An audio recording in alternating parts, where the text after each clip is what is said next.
Will. And I'm Kristen. And this is So I'm Watching Bridgerton, Season 3, Episode 2. How Bright the Moon.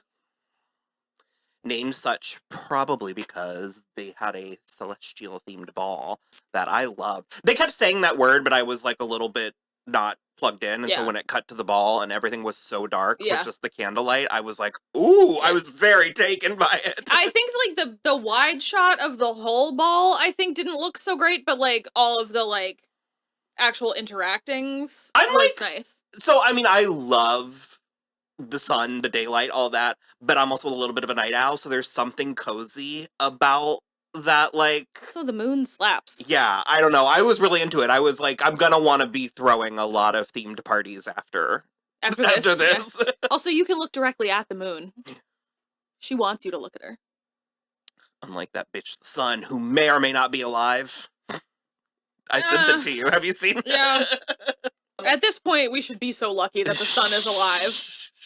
Colin is helping Penelope to learn how to charm suitors. Mm-hmm. It's a lot of be yourself, but in a cool way type stuff. It keeps reminding me of that one episode of Parks and Rec after like Anne has broken up with Chris and she goes to that like singles event and she's there and she sees Donna, but it's before she sees Donna, she's just asking the woman and she's like, so then, like, what do I do? Do I just, like, go up to anyone? And the woman just goes, are you trying to ask me how to flirt with men? And Anne just goes, okay. That's, like, kind of the feeling I get where Penelope is just like, how do I flirt with men? And Colin is like, are you for real? Like... Well, that's honestly extremely relatable because it's like, she's actually a little... I mean, I don't quite remember about Penelope, but Nicola is actually very flirtatious by nature.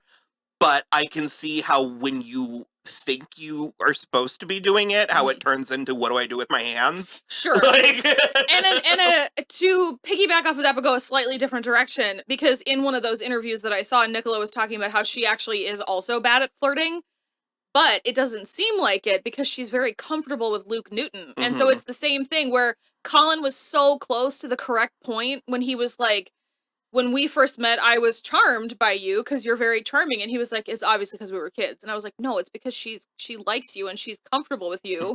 She's not embarrassed. You've seen her at her worst. Like, her issue is, and this is true of many people, her issue is she's not confident in herself and what she has to offer. Well, with a mother like that.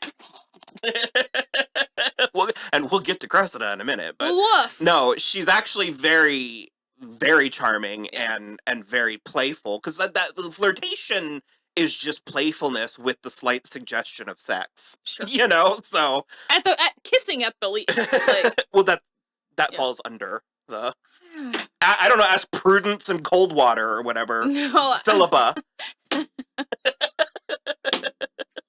Her also one of their married names is Dankworth. I'm like, I think that's where I got. But we did get that nugget that they, in fact, did have no idea what they were doing. Well, the elder one did. She had sex once, but the younger, simple one... But they just performed the act, and so, like... And by the act, I mean the act of insertion. Yes. And she found it... wanting. Invasive and not... and then the other ones were just lying there kissing, and then he... and then went and changed his pants. Breeches. That's how I do it. I mean... That was so fucking funny. Like, I can't even. They finally did then consummate, finally. They've been married for like a year. The one couple, little more successfully than the other. Sure, yes. I still don't know the difference between the two of them. I like keep on, so Bessie, one of their names, Bessie Carter is Prudence. She's the older one. She had sex with her husband, but only once on their wedding night. And she's the dumb one. No, she's the mean one. The mean one. Okay. Prudence Dankworth is the mean one. Philippa Finch is the dumb one, and she is the one whose husband had just kept coming in his pants. For a year. Because when Porsha was like, when he inserts himself, and she was like, where? When we were like hypothesizing during our watch along, I was like, I bet it's gonna be a belly button situation. And evidently he never even got his pants off. No. So you know what that reminds me of is the Marie Antoinette. and Louis. I was thinking about it this whole time. Because didn't he just want to talk about keys? Locks. But they were also both like 14 and they had no idea. We need to watch that movie again. Sure. So, going back to Penelope and Colin, they have to do all this secretly because it's not proper, because society at the time. Well, it's like, she's kind of in a weird nebulous place where it's like she doesn't totally still need a chaperone because she's a spinster. It's one of those like sexist things where no matter which way you look at it, it's her fault. Bad, yeah. Yeah. Mm-hmm. They are sneaking around, and the other part is because she doesn't want Eloise to know that this is going on. And she doesn't want to run into her. Mm-hmm. Especially after what she wrote about Colin. Mm-hmm. Because they had almost sort of made peace after Cressida ruined her dress. Like, Eloise felt really bad, but then she was so pissed that she, like, did that, so. And, while she was visiting him in his house, they came home and she had to hide, and she hid in his study where she found his journal full of dirt. Well, it wasn't dirty. No, it was poetic. Actually really lovely. Very poetic. But let's say some like adult situations and mature themes. And she was quite taken about by his travels, tracing freckles from the cheek to the collarbone, and what have you. Dancing in the starlight. Yeah. And he came in and found it and was upset, and they knocked over a like lamp, and somehow he like sliced open his palm, which I found very silly. It's not subtle. No. Well, this isn't a subtle show. No. Doesn't need to be. That's part of the charm. But they are really laying this on thick, and I'm kind of living. I don't. Well, sure, and it's one of those things where, like, I love it because I love a friends to lovers and enemies to lovers, whatever. So this is like really ticking a lot of boxes. But it's so confectionery.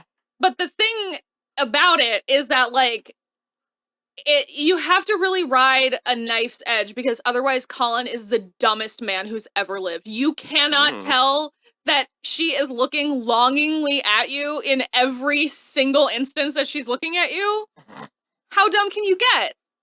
Very. Apparently. Very. It's like he went on all these travels and took it, like, left a bit of his brain everywhere and filled it with cotton candy. Yes. What a dummy. I like so far that, like, it still all feels like the same show. Yeah. But so far each season has had a slightly different flavor. Or like a slightly different, the books do as well. There's a lot of like forced marriage sort of because like someone gets caught in flagrante. But I mean, if they're romance novel, I kind of love that. That's why I was like sort of annoyed about how that's another reason I was sort of annoyed about season 2 is because it's another like forced marriage kind of with Kate and Anthony in the books. But I don't know. I just kind of it's just a little confection. I love it. We have Will and his wife is Alice. Will and Alice. So they are attempting to get comfortable. It's taking some adjustment. She found the previous mistresses. Well, you were telling me that they, like, the stuff stays with the title? The servants stay with the title. And I think the only reason that she got the dresses is because Baroness Kent died. Kent died. So she inherited all of these pretty ugly clothes. Well, the one that we saw was very ugly, but apparently that runs across all 30 of them. The gamut. Because even Madame Delacroix, the modiste, was like, yeah, I tried to get her to do this, to like modernize these dresses like so much. And so she did what she could for that one. And like you said, it looked much better in the low light. It was actually, I actually thought it was beautiful in the ball, the lighting and all that. Also, Porsha, well, I love everything she wears, but she had a very particular... At the end here. Towards the middle in, like, the 3/5, 4/5. It was when Penelope was skulking in, like, the dark room with the... Sulking. It's skulking a thing? No? Oh, okay. Real flossy, da. I forgot all about that. Oh, really? Yeah. She was sulking in the room with the exquisite lighting. Oh my god, it was just like stunning. It was such a beautiful shot of just Nicola. Like golden hour through the window, but like with piercing light on her blue eyes. Yeah, but it was almost a little bit like it wasn't quite golden hour. I don't know. But Porsha came in and she had this like they do that thing and it's not period accurate and I don't give two shits. Where it's like the metallic fabric that's like 3 different shades. Yeah. Depending on like the light. And basically Porsha came in and just looked like an oil spill. It was incredible. Oh my god. I love that like all of the young ladies generally have the, like, standard kind of, neckline, the empire waist and everything. But all of the older women have a very distinct silhouette from each other. Like, Violet has the kind of half a collar thing that does this and then goes out, and Porsha is, they're all separate, and then Lady Danbury is, I mean, it's very cool how we actually caught her in blue in this episode, and it was shocking. It was great, like a dark blue watered silk. But I do like that Porsha she's awful. I'm not trying to pretend she's not, but I do like that she's not, like, cruel. Like, she doesn't delight in being evil. Yeah. Because I think she was trying to make Penelope feel better, in the sense when she was like, you don't have to have a husband. Sure. Like, the thing for me is I feel like she speaks before she thinks. And so for her, like, I thought you were just getting these new dresses as, like, a fancy. You can't seriously think you're going to find a husband your third season out. And so that Penelope gets sad, and that is, she then overcompensates, and she's like, not having a husband isn't so bad. But again, I'm like, you're still coming out this from a different direction because you're a widow. Mm-hmm. You have had your, love and your marriage and your children and stuff. It's not the same situation at all. Penelope has never even, like, sat at the table to get there. And it's also, she's just always dismissed Penelope, like, when she is... Well, she's just never even considered. She's never even considered that she might be worth something, even though the other two literally have twigs between their ears. Like, and she wasted all of her time on them, and they did get married, but they did not make very fashionable matches. But Penelope is smart and pretty and funny, and she's just like, you can't be serious. And that's so shitty. Just, like you said, we'll get to Lady Cowper, but that was, if only maybe you'd curtsied deeper in your debut. Well, because that's what I was about to be. I was about to be like, Cressida's mom is the one who's like cruel. Yeah, I feel like the Porsha, I feel like, is more a victim of the time and also her circumstances. Well, a little bit. Victim's a weird word. She's a very active participant. But. No, and I kind of agree with you. But the problem for me is that Porsha is very savvy and she is very clever. And so the fact that she doesn't see what a boon Penelope is, because the other, it is very Cinderella, or like, what's her name? Lady Tremaine and the stepsisters, because the three of them are very similar. And so it's like, you have to be conniving and scheming in order to get what you want. Whereas, like, if you just, like, paid attention to your sweet-natured daughter, you would have gotten somewhere already. Back with Will and Alice, they went to the ball. What's the older brother? Benedict. He kind of coached them a little bit on the art of fitting in. I think he gave them also standing out. Medium advice, because they were very worried. They were like, well, we have to do, like, the right thing. And he was like, well, you kind of don't, because you're already married. Like, the way that all of this keeps going is the marriage mart, is like trying to get people to, fulfill that. But you guys are already married, so you can, like, do whatever. And I was like, well, they kind of can, but they're new, so they still have to make, like, kind of a good impression. But again, I'm with Will about the, like, separate bedroom. Like, we don't need to, that's in our own private place. The maid works for you. Like, well, sure. The housekeeper works for you. But I am counting down the minutes till they inevitably merge beds. What, like, smush them together? It was meant to be a euphemism. I want to see him without clothes. Oh, because they definitely fucked at the end of this episode. No, I know, but it's like, but we didn't see anything. I feel like we're gonna get one of those scenes, Maybe. And I'm just sort of like, I'm hanging all of my hopes on it. And whatever the Baroness Kent lacked in taste of dresses, she has made up for in taste of jewels, because her jewelry is very pretty. But not as pretty as Eloise's necklace. Oh my god, Eloise's necklace in this episode was absolutely stunning. It was a little deco. It was slightly different.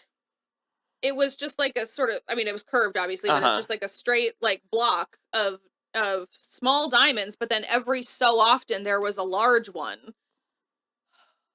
And it looked so good on her, and with the neckline of her gown, it was beautiful. She's still doing her thing to mixed results. She's a little bit it's not necessarily pouting, because I still think she's justified in her, from her perspective. Yeah, but that's the thing. That's my problem with Eloise's perspective, is that she believes it's the only one. Whereas, like, I know it's not necessarily the thing to talk about, and Eloise would never understand, but, like, partially Penelope was doing this because she's bored, and partially Penelope was doing it because it's fun, but also partially Penelope was doing this because her family needs fucking money, and she's not telling them where it's coming from, but they need money, or at least she needs money. And so that's something that Eloise would never be able to understand, because she's never needed money. She doesn't have to get married. I never thought of money as an issue, because you have it. The Bridgertons are wealthy enough, and there are enough of them that, should Eloise choose to be a spinster forever, that would be allowed. All of them is effortlessly perfect in their own unique individual ways. Yeah. Well, she even has that line at the end of season 1 where she's like, Penelope says, "Not all of us can be a pretty Bridgerton." And it's like, what are we? We're so different. It's like, you have things in common. And she made the comment in this episode where she was like, to Cressida, she said, we used to pretend or say that we'd be spinsters together. And it's like, well, okay, but then you have to understand where that instinct is coming from. You want to be a spinster because you don't like the way society treats women. To defy expectations. Exactly. Penelope is a spinster through no fault of her own. She's trapped within it. Exactly. And now you're removing her connection. Yeah. We are still in the middle of a journey of getting some much needed / desired character development from Cressida. Yep. Because Cressida and Eloise have sort of connected about each other's MO, worldview, where they've discussed the ways in which they go about acquiring things. Yeah. And Eloise did tell her that Colin was helping Penelope. Mm-hmm. And Cressida was given an opportunity to gossip and actually chose not to. Yeah. Didn't stop her from getting blamed for it, but... Well, Eloise, as Cressida said, Eloise was very indiscreet when she mentioned it in a ballroom full of people. So one of the other nastier girls spread the rumor around. Cressida gives me Cheryl Blossom, where it's like, yes, she's awful, but it's like, she's also... I feel like no one has actually listened to her ever once in her life. Yeah. What was it you said that one time where you're like, Cheryl Blossom is having like an extended and poorly monitored manic break? Yeah. Like, just... Yeah. And so... Just a really long BPD episode. And so what I did like is I think that in this episode, Eloise kind of has potentially come to Jesus a little, because if you are in the moment when Cressida is like, perhaps you should look in a mirror, I think you may have hit rock bottom. You've lost your grip a little bit. I think you've lost the moral high ground, Eloise. So I quite liked that. And then obviously Penelope had to write something scathing about herself, or else it would have been suspicious. Which she did say to Colin. That caught me too, and I was like, and he made a little eye movement. I did one of those things where I was like, I must have misheard or misunderstood the point of that, and I guess not. That would be fun. I'm glad you brought that up. Yeah, because I had dismissed it. Well, after he caught her reading his journal, and he was really upset about it. She was like, "You write so well, though. Like, I really quite liked it, and I would love to read more in the future." So they made a deal where if she talked to a lord at this ball, he would let her read more of his journal. That is book accurate. It's later, but it is book accurate. I don't remember his name, but I liked the bachelor in the wheelchair. Oh, yeah. I hope we get more of him. He seemed fun. He was very into the gossip of it all. It was not Lord Basilio, and it wasn't Lord Petrie. Was it Lord Wilding?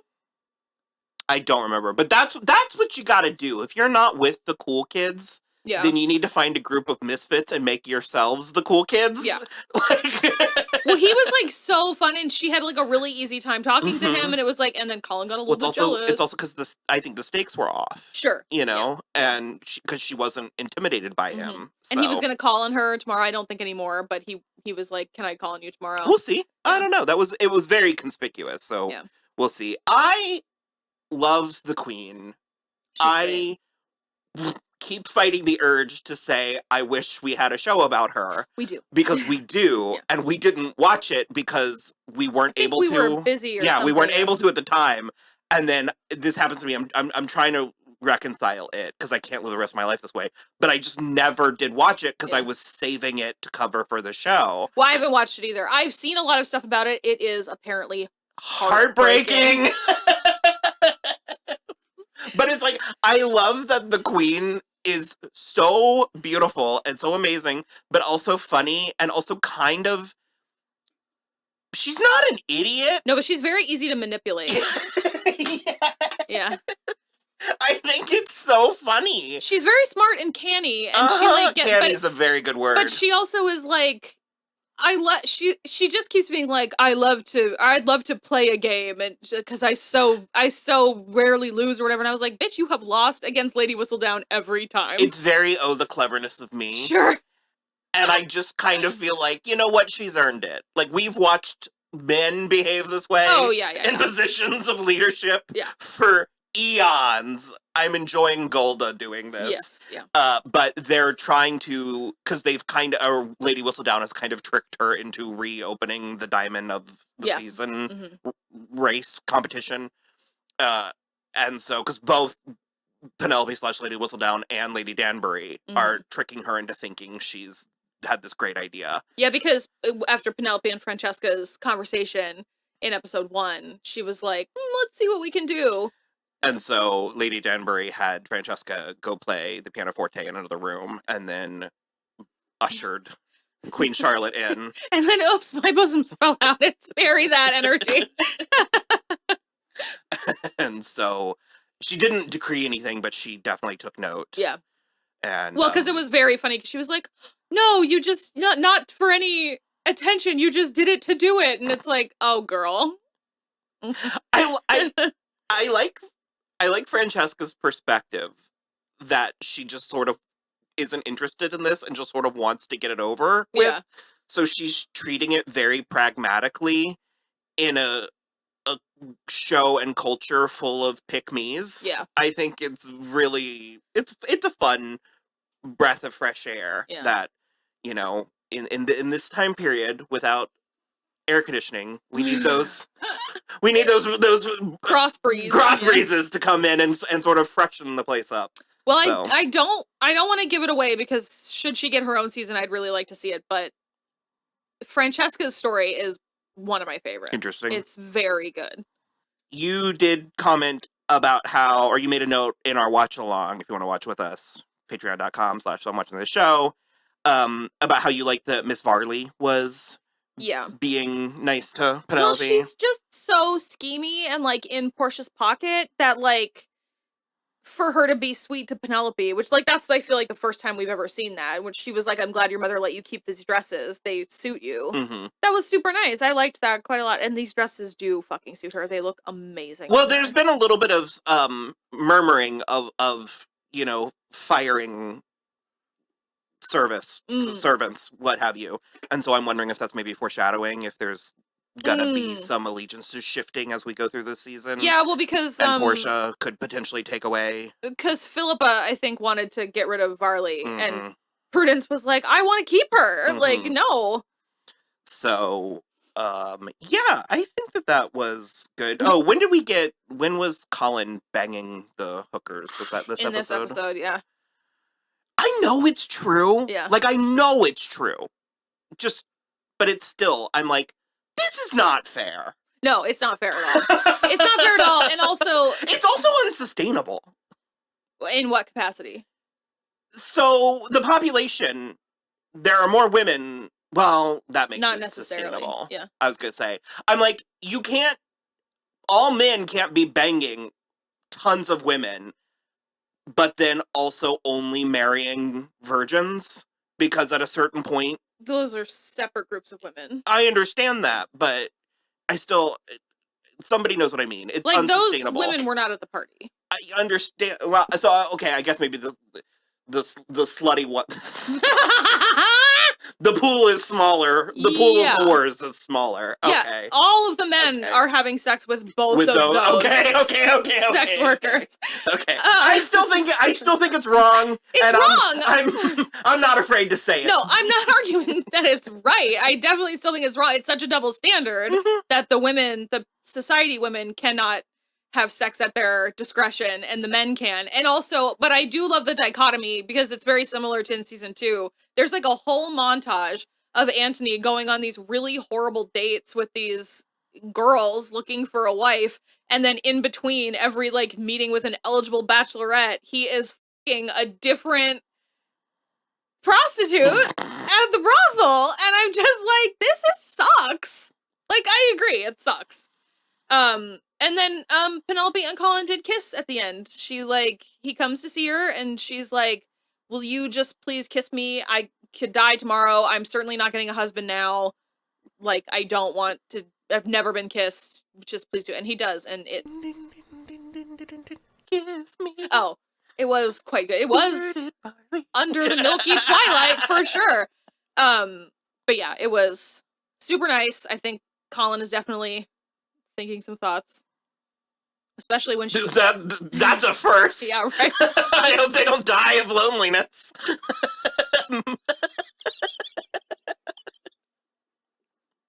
He was able to grasp one before the raccoon with cotton candy in his head dropped it in the water. He got dizzy and fell over. Christ. Okay. Yeah. Well, we're going to continue, and then we'll continue. Bye!